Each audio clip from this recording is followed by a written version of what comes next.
Chameleon How-To Guide, Physical Overview.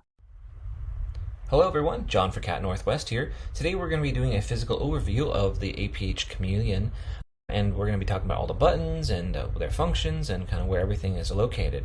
So let's go ahead and start with the top front face here. And for that, if we reach up and kind of feel around, you should feel the Perkins style Braille keyboard up near the top edge. And this is pretty standard for most Braille displays, so this probably won't be a surprise to you. But on your left hand, starting with your pointer finger, you're going to have dot 1, then dot 2, then dot 3, and your pinky landing on backspace there, which will be used for, of course, deleting characters and things like that. It also helps with navigation, but we'll have some other videos on navigation specifically. Then on your right hand, pointer finger again, starting there and working our way right, we're going to have dot 4, 5, and 6 with your pinky landing on the enter key. That can be used for selecting things or doing a new line while writing or typing documents. Below that, you're going to have your 20-cell Braille display. The 20 cells is where the APH Chameleon 20 gets its name, for the 20-character refreshable Braille part of this machine. Above each one of your Braille cells, you're going to find a little round kind of bump dot type thing, if you will.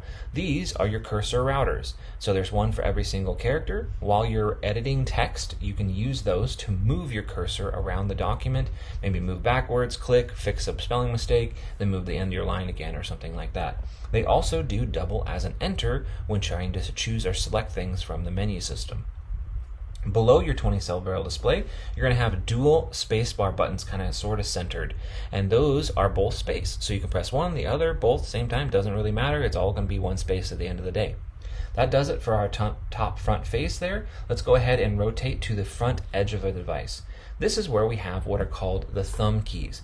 So the thumb keys, there's 5 buttons total here. The far right, far left are called your previous and next thumb keys.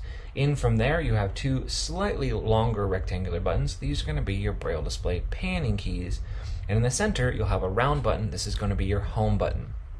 So just really quickly, your far right, far left, those previous and next, those will take you to previous and next items in the menu system.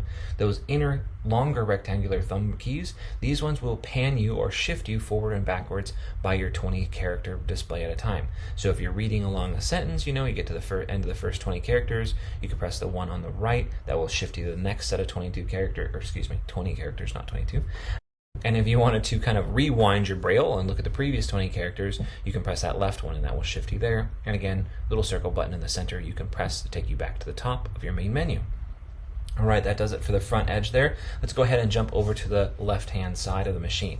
So we're working our way from top to bottom. The first thing is a little USB-C port. This is going to be used for charging your device. Also, the same charger that comes with it has a USB end on it that can be plugged into a computer for USB connectivity instead of Bluetooth perhaps. So you can connect your computer that way.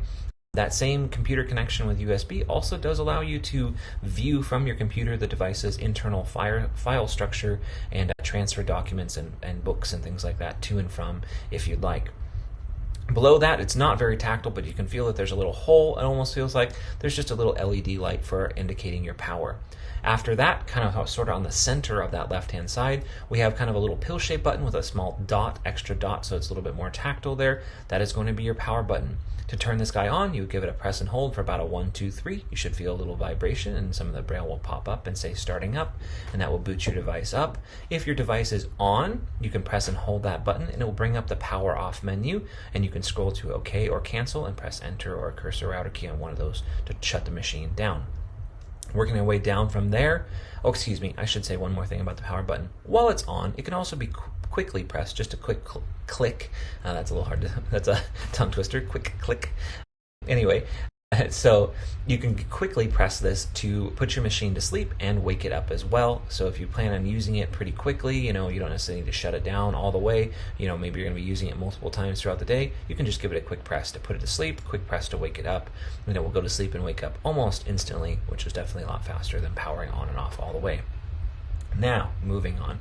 The last item over here, there is a full-sized USB port. So if you have maybe a USB thumb drive, for example, with some files on it that you want to read, edit, or copy to the device's internal memory, or maybe you want to wrote something on the machine itself and you want to copy it to the thumb drive to then transfer it to a computer, you can use that thumb drive for all the above. The last thing here, actually, there is one little tiny thing. There's a small little slot which could be used for a lanyard if you'd like to. Switching over to the right-hand side of our machine here, really just a few things to talk about. The one towards the back, again, we'll start kind of towards the back of the machine and work our way to the front, is going to be a little, that's not very well in focus there, is a little headphone jack. So if you want to use some wired headphones with this device, you sure can, and that will be plugged in there. Below that, you will have a little kind of up and down sort of pill-shaped buttons for turning your volume on your device up and down, because this actually does have speech, which is really neat. On the back edge of the device, there's really only one thing to be mentioned. This is going to be on the back towards the left-hand side. It does have a full-sized SD card slot for expanding the device's memory.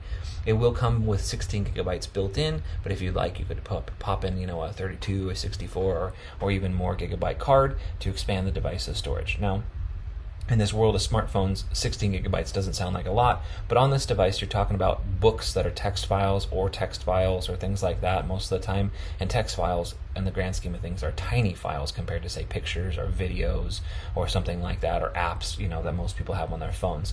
So 16 gigabytes will actually go a really long way, but if you do need a little extra storage, perhaps you're somebody who wants to have a whole host of books on here, you could plug in an SD card for extended storage.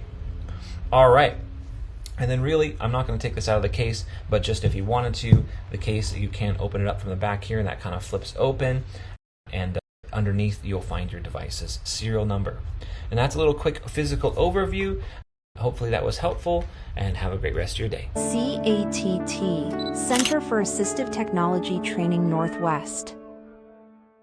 The CAT program is funded by a federal appropriation and works in partnership with the American Printing House for the Blind and Alabama Institute for the Deaf and Blind.